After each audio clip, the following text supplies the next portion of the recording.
मुख्य अतिथि ଥିଲେ କିନ୍ତୁ नृत्यांजलि भुवनेश्वर रे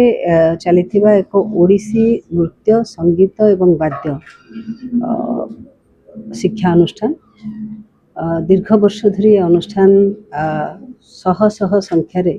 कलाकार सृष्टि कर चलछंती ओडिया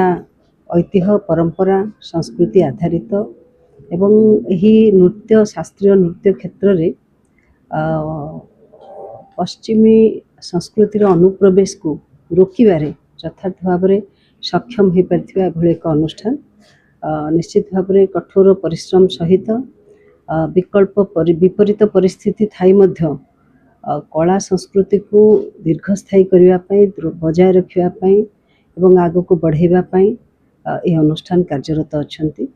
बहुत भल अनुष्ठान एवं यांकर छात्र छात्री माने मध्य ओडिशा एवं ओडिशा बाहर विभिन्न क्षेत्र में सुनाम अर्जन कर एभली एक ओडिया अस्मिता को बजाय रखापी सपरिवार नियोजित थिबा एभली एक संस्कृति संपन्न परिवार ये हूँ निष्कर्ष नृत्यांजलि अनुष्ठान ता दीर्घस्थायी हो। Thank you.